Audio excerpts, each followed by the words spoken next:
I just was one of those nature kids. You know, I was born with this passion.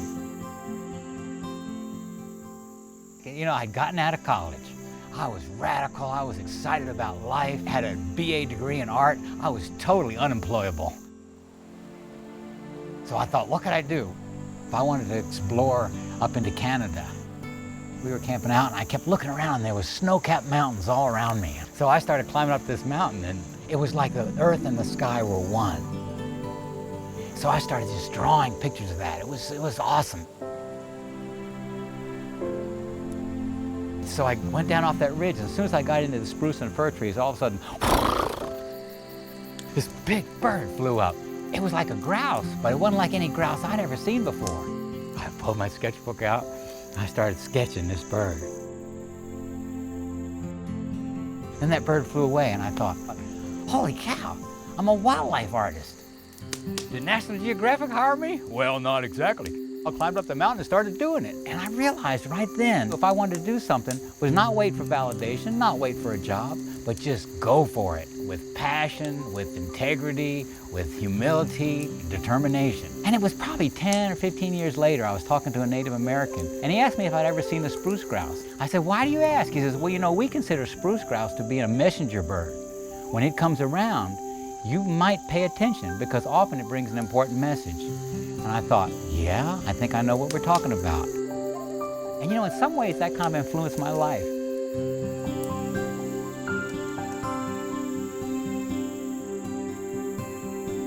I've been living in western North Carolina for probably the last 30 years. What attracted to me here was the cultural integrity. Basically, many people who have a deep relationship with the land.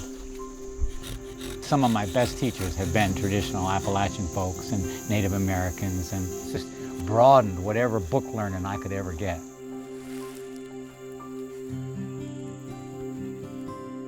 And there was this story about the old timers sitting around the store, you know, off on one of these back roads over here, sitting around the store saying, yep, saw old Zeke, he is out there plowing with his mule. Yep, had his hippie with him.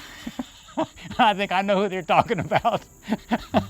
Because I certainly have spent my time following the footprints of wise old timers, you know. Our drinking water, we only drink a gallon or two a day. And there's a little spring that's a little bit below the house. So we just go and fetch it. In some ways, that's sort of a pleasant routine. There you go. Fresh, mature spring water right out of the mountain. We have running water to the house, but it's creek water. And well, the creek does have a little waterfall.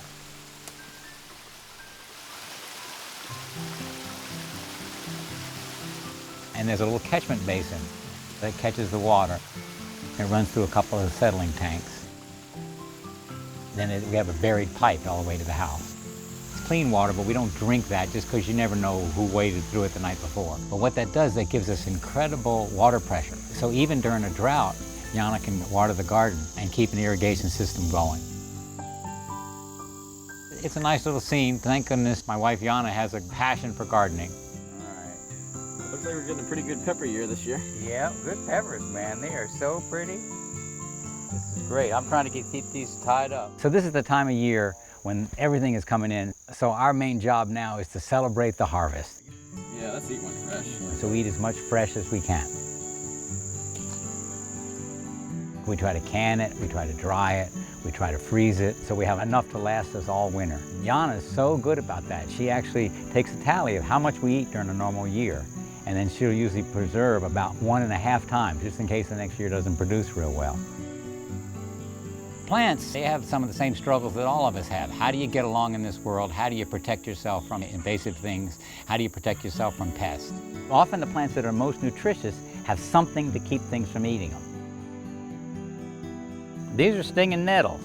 The reason they call them stinging nettles is because they have little tiny hairs. They actually inject you with formic acid. That's the same thing that an ant stings you with. Sometimes the mountain people call it 7-minute itch because it kind of gets on you for about 7 minutes, but it's usually not much of a problem after that. My sweet wife, Yana, she likes to use it as a nerve tonic. If she's feeling a little carpal syndrome, she'll actually apply some of that to her hands.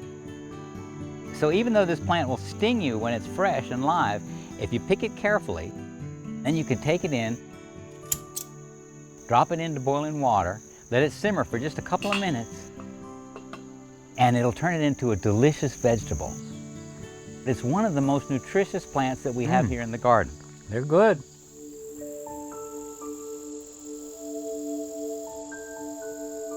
We're all part of this miracle of creation. And sometimes I think that my desire to know about all these creatures is part of wanting to know myself. You know, the favorite line my dad used to say, "That boy knows what's under every rock between here and town." And I still turn over rocks, and you know, I'm still looking for critters, but I'm also looking for the stories that connect those critters, the stories that connect those critters to us. And so I guess part of my passion has been trying to find more points of contact.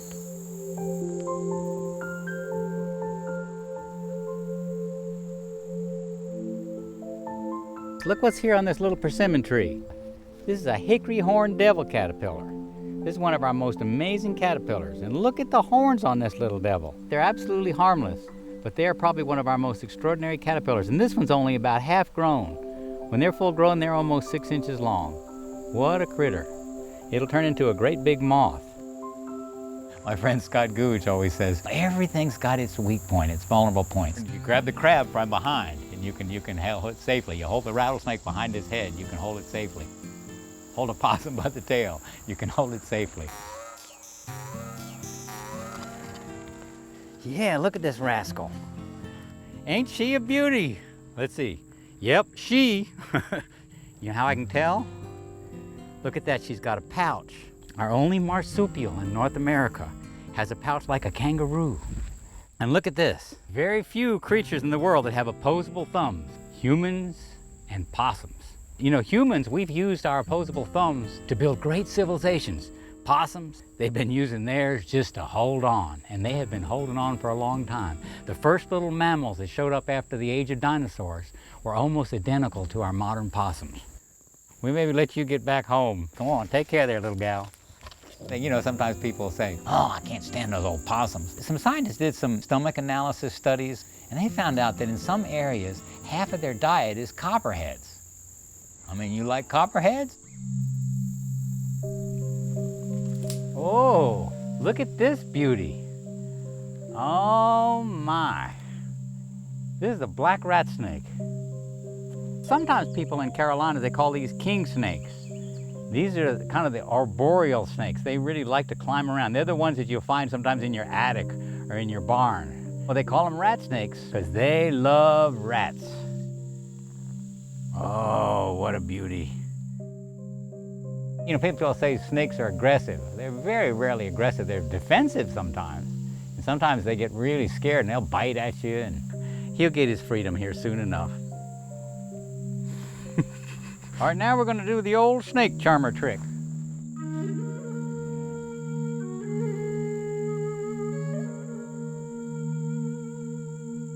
Isn't that incredible, the muscular control of a beast like that? Look at that.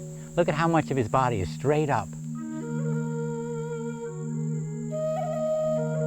Looks like it's been well fed, which is of course good news, because with all the voles and things in our garden, we are so glad to have a few of these big fat snakes around.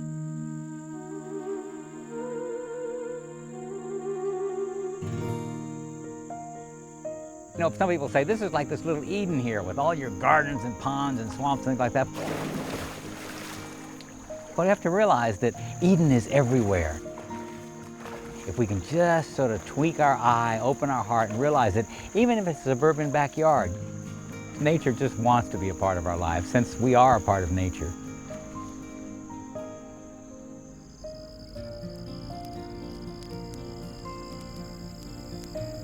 Such an honor that people actually want to hear what I have to say, and I'm just so lucky that people think that's the value. Well, you know, we all tell stories. When I ask you what you did today, you're basically composing a narrative. That's how we make sense of our lives. There was the story about the African tribe, and some missionaries brought them over a TV. For the first couple of weeks, the whole village all gathered together, and they just watched that TV, and they watched that thing. And then after about a couple of weeks, they started going back to the village storyteller. This is a Taoist story from Asia, about the guy that was chased by the tiger. And they asked him, they said, doesn't the TV know more stories than your storyteller? And they said, yeah, it does, but the storyteller knows us. He was running for all he was worth. There was no tree he could climb. It was either the tiger or the cliff. He chose the cliff. He jumped off of that cliff, and as luck would have it, he caught that vine. And he was hanging on that vine, and he looked up and he saw that tiger looking over the edge of that cliff. And he thought, oh, I'm safe from that tiger. All I have to do is lower myself down this vine. He looked down below. There was another tiger pacing back and forth. He was trying to figure out what to do, and he noticed the vine was just up out of his reach, stretched tight over a little rock ledge.